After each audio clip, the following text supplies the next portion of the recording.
M&A 기사 나오면은 근데 나올 때마다 이거가 다 확정 이렇게 나오는데 M&A 기사 보기가 조금 어렵죠. M&A가 Merger and Acquisition이죠. 기업 인수 합병, Merger and Acquisition인데 그냥 그 절차를 쉽게 말하면은 그거야. 그러니까 결론은 그거야. 원하는 값에 원하는 시기에 팔면 장땡이야. 그러니까 예를 들어서 내가 회사를 팔고 싶어. 누구한테 팔겠어? 비싸게 사주겠다는 사람한테 파는 거 아니야. 그죠? 끝! M&A 그 하나야, 끝! 이게 제일 중요한 거예요. 비싼 값에 파는 거. 근데 이제 여러 가지 절차들이 있는데 일단은 내가 회사를 매각하고자 하는 의향이 제일 먼저겠죠. 그 뜻이서 이번에 일진 머티리얼즈는 아버지한테 말 안 하고 아들이 그 회사 팔기로 해가지고 약간 좀 사달이 났던데. 그랬어. 물론 뭐 아들이 최대 주주니까 뭐 이미 증여가 다 끝난 회사니까 뭐 그렇다 쳐도 하여튼 그런 게 여러 가지 케이스들이 있어요. 근데 내가 100% 갖고 있는 회사면은 클리어하지. 내 것만 다 팔면 되니까. 근데 내가 예를 들어서 30%를 갖고 있고 또 30% 갖고 있는 딴 사람이 또 있고 아니면 뭐 공동 의결권을 갖고 있는 데가 있고 아니면 태그 얼롱을 갖고 있는 채권자들이 있고 아니면 투자자들이 있고 약간 이런 것들이 있어요. 그럼 좀 복잡해져. 그 뭐냐면 태그 얼롱은 태그 있잖아. 딱지.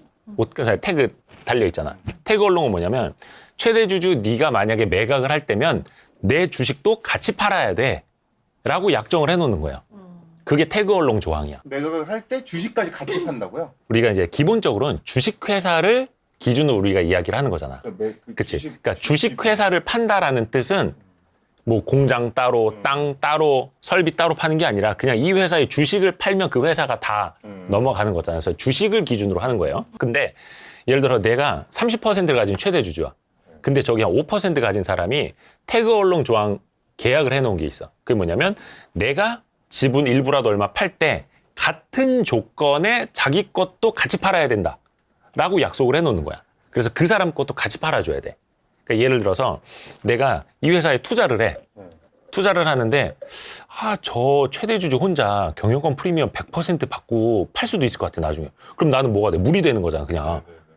그러면 저 사람 프리미엄 받는 가격에 내 것도 같이 팔도록 약속을 해놓고 싶어. 그러면 투자하기 전에 미리 태그 얼롱 조항을 약속을 해놓는 거야. 네 거 팔 때 내 것도 같이 팔아. 이거야. 쉽게 말하면. 하여튼 그런 이해관계들이 많이 얽혀 있으면 일단은 매각을 마음 먹는 것 자체부터 좀 쉽지는 않아요. 근데 일단은 매각하기로 다 이제 약속을 받았다. 그럼 그 다음에 뭘 해야겠어? 주관사를 선정을 해. 주관사가 됐든 뭐 자문사가 됐든 대부분 이제 회계법인이 되거나 증권사 IB라고 하는 투자은행. 이거 중개를 해준 이제 예를 들어서 뭐 공인중개사를 끼고 집을 팔아야 될 거 아니에요. 그런 식으로 이제 어느 공인중개사에게 집을 내놓을 거냐처럼 어느 증권사에 내놓을 거냐, 어느 회계법인에 내놓을 거냐, 뭐 김현장한테 해달라고 할 거냐, NH투자증권에 해달라고 할 거냐 이런 식으로 먼저 이제 자문 계약을 하는 거예요. 주관 계약을. 그러면 걔네는 그거 팔 때 수수료 얼마 이런 거 이제 또 먹는 거지. 그러면 이제 거래 유형하고 방식을 그 다음에 결정을 해야 되는 거야. 그러면 이 회사를 파는데 뭐 지분 30%만 팔 거냐 아니면 자산만 팔 거냐 뭐만 떼서 팔 거냐 아니면 회사를 분할을 해서 팔 거냐 이 여러 가지를 이제 결정을 하는 거고 쉽게 주식회사의 지분 최대 주주 지분을 파는 거라고 생각을 해보면 이것도 이제 입찰을 하잖아. 한 푼이라도 더 주겠다는 사람한테 팔아야 되잖아. 근데 이제 수의계약이라는 게 있고 공개 경쟁 입찰 방식 뭐 이런 게 있어요. 수의계약은 그냥 1대1로 나 너한테만 팔게 당신한테 팔게 얼마 주세요. 이게 수의계약이고 공개 경쟁 입찰은 말 그대로 공개적 우리 회사 팔 겁니다. 사고 싶은 사람 다 와보세요. 자 얼마씩 살 건지 불러보세요. 이게 공개 경쟁 입찰이고 쉽죠. 그 다음에 중요한 게 가치를 산정을 해야 돼.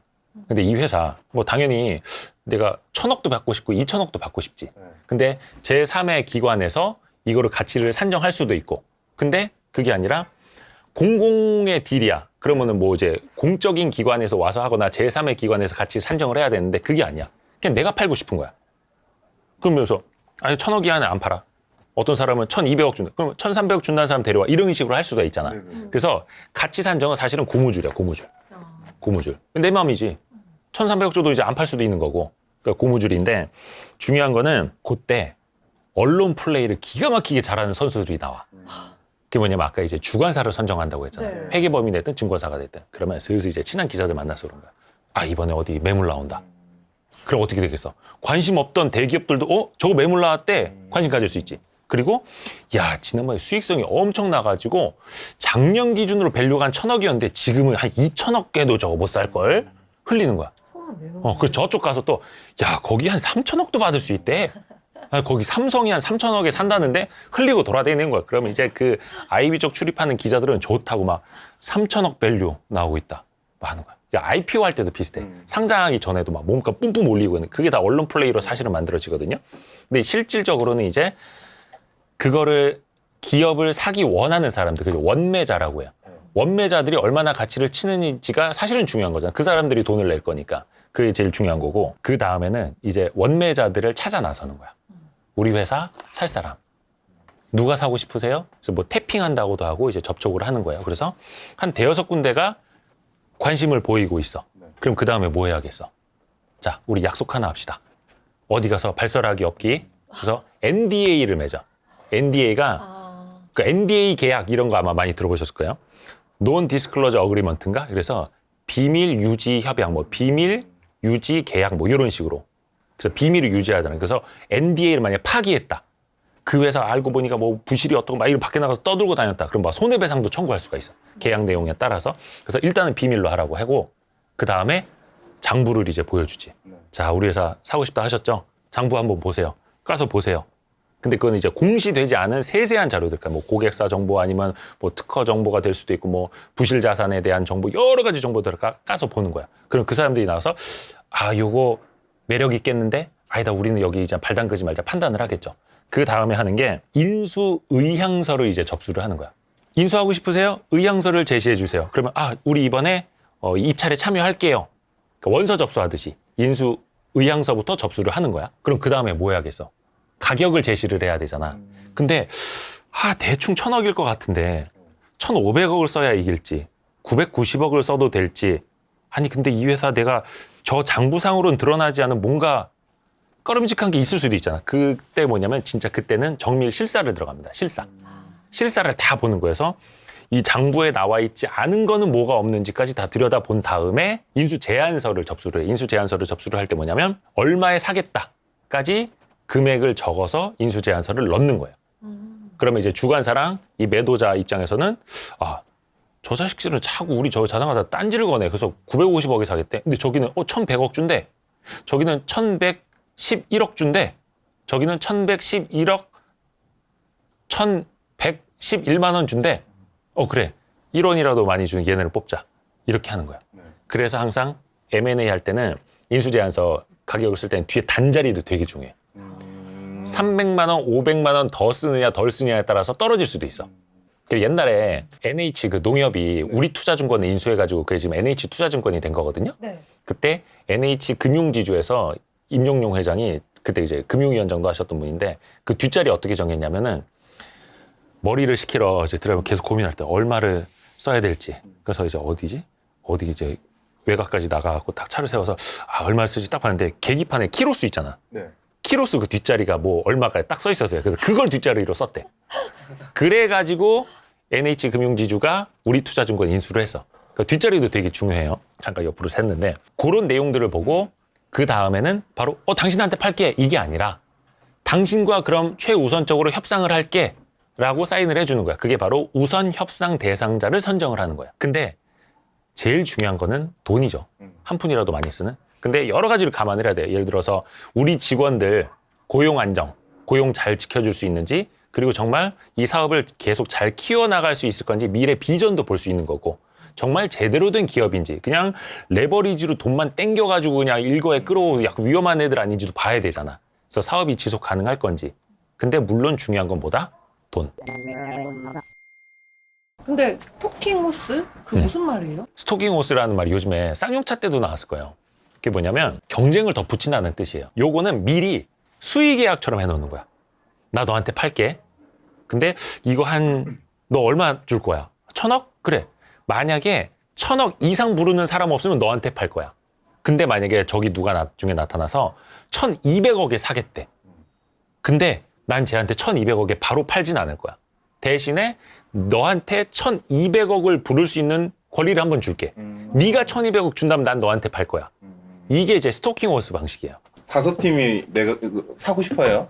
근데 우선 협상 대상자는 거기서 뭐 2-3명 돼요? 아니지, 한 명이지. 딱 한 명만 우선. 그게 최우선 협상 대상자가 있고 네. 차우선 협상 대상자가 있어. 그게 뭐냐면 일단은 최우선 협상 대상자 네. 뭐 1,200억 주겠다는 사람하고 네. 약속을 해놓고 그래 당신하고 협상합시다 하는 거잖아. 근데 얘가 깨질 수가 있잖아. 네. 그러면 뭐겠어? 안전판 만들어놔야 되니까 저기 번호표 드릴게요. 예. 차 우선순위 드릴게요. 여기 계세요. 얘가 깨지면 당신하고 협상할 거예요. 이렇게 가는 거예요. 그래서 이게 최우선 협상 대상자, 차우선 협상 대상자. 이런 식으로 안전장치를. 좋은 질문이었어. 그래서 우선협상 대상자 기사가 나오면은 거진 확정이라고 판단을 하는. 근데 그것도 모르는 거야. 우선 협상 대상자도 그 이후에 많이 깨져. 그게 뭐냐면 우선 협상 대상자는 인수 권한이 있는 게 아니라 협상만 우선적으로 할 수 있는 권한만 있는 거야. 그리고 나서 정밀 실사를 실시를 해요. 아까는 이제 그냥 실사였고 지금은 정밀 실사야. 들어가서 재고자산 공장까지 까보고 창고까지 열어보고 다 하는 거야. 근데 그때 부실자산, 그러니까 우발채무 같은 게 발견이 될 수도 있어. 예를 들어서 야 이거 너 어디다가 보증을 서줬어? 아니면 너 이게 법인 도장 함부로 갖다 찍었네? 이걸 이제 뭐라 해야 되나 좀 구실 삼아서 값을 깎으려 할 수도 있는 거고 아니면 정말 인수한 이후에 뭔가 좀 잠재적 손실이 될 수도 있는 게 발견이 될 수도 있는 거고 그러면 야 우리가 이거 정밀 실사하기 전에는 몰랐던 건데 야 이거 너네 1,200억 안 되겠네 이거 950억만 하자 이거 나중에 너네 250억 이거 부실로 터질 수도 있을 것 같아 그래서 협상을 하는 거야 그러면 깎아줄 수도 있는 거고 그게 아니라 일단 1,200억에 사 근데 그거 나중에 문제가 되면 우리가 250억 물어줄게 이런 식으로 계약을 할 수 있는 그러니까 이거는 그냥 사인 간의 계약이니까 어떻게 약속하느냐에 따라 다 달라지는 거야 정답은 없어 어떻게 계약하느냐에 따라 달라지는 거지 그래서 이제 최종 협상이 잘 되면 그때 본 계약을 하는 거야. 그때서야 이제 계약을 하는 거야. 그러면 얼마를 서로 주고받자. 주식 몇 %대 아니면 얼마. 그리고 계약한 날짜에 뭐 계약금 얼마를 주고 잔금은 언제 치르도록 하자. 이런 식으로. 근데 중요한 거는 아파트 같은 경우에는 잔금 치르는 날 짐 빼주고 이사 들어오잖아요. 네. 그러니까 근데 기업일 경우에는 어떻게 해야 되겠어? 잔금 치르는 날 뭘 해줘야 되겠어? 등기를 해줘야 돼, 등기. 예를 들어 1,000억에 사기로 했어. 계약금은 100억을 받았어. 그럼 900억 잔금 치르는 날 이 회사의 주인이 바뀌었다라는 등기를 쳐야 되는 거야. 근데 가장 대표적인 게 뭐냐면 주주총회를 열어서 네. 경영자들을 바꿔줘야지. 1,000억을 다 냈는데 주총을 안 열고 기존에 있던 사장놈하고 CFO가 계속 책상 열어오고 앉아있네? 집에 안 가고 있네? 그럼 뭐예요? 경영권이 없는 거잖아. 그럼 나중에 뭐 주총 열어가고 표대결을 해갖고 막 밀어내야 돼. 그런 아사리판이 생기면 안 되니까 딱 잔금을 치르는 그날 주주총회를 열고 그때 바로 등기를 합시다. 이렇게 약속을 할 수도 있어. 아니면 주총을 한 일주일 전에 하고 일주일 뒤에 잔금을 치르고 잔금 치르는 날 등기를 합시다. 이런 식으로 맞출 수도 있는 거여서 옛날에 진짜 웃긴 경우는 뭐였냐면 주총을 열어서 잔금 받기 전에 주총을 열어서 그 매수인 측에 CEO, CFO 뭐 다 들어와서 이사 다 구성을 해줬어. 근데 얘네가 잔금을 못 치렀어. 골 때리는 상황인 거야. 실제로. 근데 이미 주총에서 다 선임이 됐어, 이사가. 그 전 경영진으로 다 사임을 했어. 골 때리는 거지. 근데 이게 등기를 한다 그러잖아. 등기소에 가서 이 회사의 등기 이사들까지 다 올리지 않았으면은 그냥 주총만 다시 열어서 결의만 다시 하면 돼. 근데 만약에 등기까지 다 했다. 엄청 골치 아파지는 거야. 그럼 얘네는 돈 안 내. 안 내고, 야, 우리 다 등기돼 있는데 등기이사야 우리가 경영할 거야. 야, 배당 뭐 얼마 해. 막 이런 식으로도 할 수 있는 거야. 근데 하여튼 그렇게 깨지기도 해서 M&A라는 게 맨 앞단에서 깨지기도 하고, 뭐 우선협상 대상자 선정을 했는데 깨지기도 하고, 계약을 했는데 깨지기도 하고, 잔금 치르기 전날 깨지기도 하고, 또 잔금까지 다 치러놨는데, 야, 잠깐만, 우리가 발견 못한 지금 우발 채무가 있잖아. 하고 또 사후에 또 소송 걸기도 하고 그거 되게 복잡해요. 결혼이랑 똑같네요. 그래서 M&A가 모두 이제 딱 끝이 나려면 이제 딜 클로징이라고 해. 딜이 완전히 클로징 됐다라는 건 주식을 양수도 하는 거 있잖아. 내가 갖고 있던 주식을 원매자, 매수자 측의 계좌로 입고를 다 해주고 그 사람들이 내 계좌로 돈을 다 쏴주고 주총을 열어서 이사들, 등기 이사를 다 바꾸고 그 사람들까지 다 등기를 해놓고 그러면 이제 완전히 끝나는 거지. 그래서 근데 요게 그래서 약간 뉴스로 여러 차례 반영이 되다 보니까 개인 투자자들은 혹 하는데 조심해야죠. 예전에 그래서 뭐 쌍용차 같은 경우도 에디슨 모터스 뭐 우선협상 대상자 됐다 해갖고 막 뿜뿜뿜 갔다가 나중에 돈 마련 못하니까 또 막 아작나고 막. 근데 이제 단기적으로는 M&A 이슈가 주가의 호재로 반영이 되는데 저는 그것도 잘 모르겠어요. 왜냐면 호재도 호재 나름이지. 어떤 놈이 들어와서 어떻게 경영할지를 알아야 되는데 그냥 판다. 와! 근데 옛날에 봐보세요. 한샘이 됐든 남양유업이 됐든 최대 주주는 경영권 프리미엄 드립다 많이 받아. 근데 나머지는 공개 매수를 안 하니까 대한민국에 2개의 주가가 있다고. 여기 시장에 거래되는 주가 여기 있는데 누워 있는데 잠들어 있는데 최대 주주만 이 가격에 파는 거야. 그럼 어떻게 되겠어? 이걸 이 가격에 인수한 사람들은 어떻게 되겠어? 이거 사주겠어? 이 가격에? 그러니까 미국 같은 경우에는 최대 주주 가격을 산 거는 태그얼롱 조항이 없어도 공개 매수를 청구할 수 있도록. 야, 우리 소액주주야. 너네 M&A 한 그 값에 우리 것도 사줘. 라고 공개 매수를 청구할 수도 있는데 우리나라는 그 제도가 없다 보니까 그냥 최대 주주 지분 한 20%나 30%만 비싸게 확보를 하면 경영 다 할 수 있어요. 나머지 7, 80% 있든 말든. 그러니까 여기에만 비싼 값을 주고 사는 거야. 그리고 나서 이거 사모펀드가 됐든 누가 됐든 간에 자기네만 이것도 비싸게 팔면 되는 거야. 그러니까 주가는 여기 있어도 경영은 프리미엄 뭐 30%를 주던 100%를 주던 자기네만 더 비싸게 팔면 되지 뭐.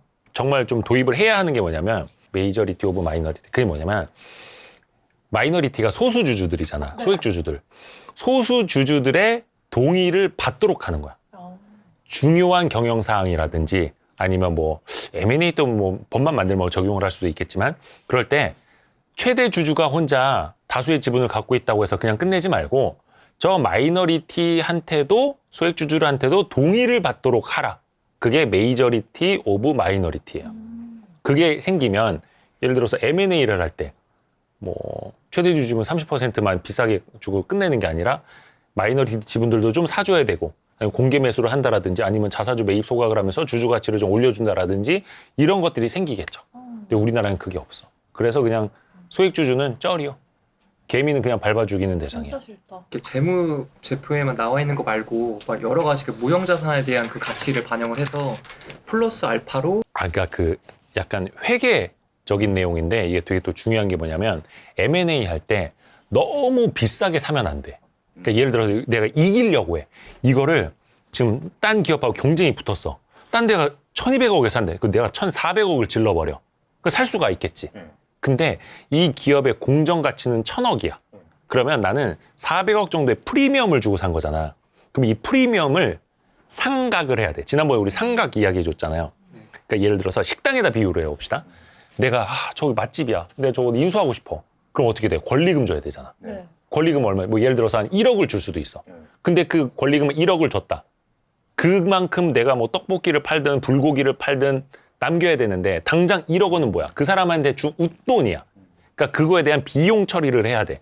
그러니까 기업 M&A를 할 때도 마찬가지야. 이거를 1000억짜리를 1400억에 줬으면 400억에 대한 상각을 해야 되는 거야. 그래서 비싸게 사고 나면 항상 그 영업권, 그 권리금이라고도 하는 그게 일종의 프리미엄인데 뭐 브랜드 가치일 수도 있고 아니면은 뭐 오프라인 자리세, 목 좋은 곳, 약간 그런 프리미엄일 수도 있고 아니면 회사 진짜 뭐 그냥 쉽게 말하면 그냥 영업권이라고 하는데 그런 권리일 수도 있는 거예요. 그러니까 그걸 상각을 해야지. 그래서 비싸게 사면 항상 뭐 승자의 저주라고도 하는데 승자의 저주는 물론 이제 인수했다가 이제 기대만큼의 효과가 못 나는 걸 다 이제 통칭해서 승자의 저주라고 하는데 일단 비싸게 사면 비싸게 살수록 상각을 쳐내야 되는 거야. 그래서 그게 부담이 있는 거고 그 반대되는 케이스가 뭐냐면 염가 매수 차익이라는 게 있어. 어렵지. 이건 기자들도 잘 모르는데 염가 매수 차익이란 뭐냐면 염가가 뭐야? 염가. 싼 가격이잖아. 싸게 사면은 또 차익이 되는 거야. 예를 들어서 1000억짜리야. 근데 이게 막 뭐 금융 위기라든지 아니면 인기가 없어가지고 아무도 안 산대. 지금 막 돈이 유동성이 씨가 말라가지고 그래서 1000억짜리 가치가 있는 걸 700억에 샀어. 그러면 이 300억 원어치의 염가 매수 차익이 생기는 거야. 이거는 일종의 수익처럼 그러니까 현금 지출은 없었지만 그러니까 현금 유입은 없지만 장부에 적을 때 염가 매수 차익이라고 해서 플러스 처리를 하는 게 있어. 영업권 상각하고는 반대지. 영업권 상각은 비싸게 샀을 때. 염가 매수 차익은 싸게 샀을 때. 잠재 가치랑 다른 거네요. 그렇죠. 그러니까 공정 가치 대비 얼마나 싸게 샀느냐, 얼마나 비싸게 샀느냐. 음. 그래서 뭐든지 싸게 살수록 좋은 거야.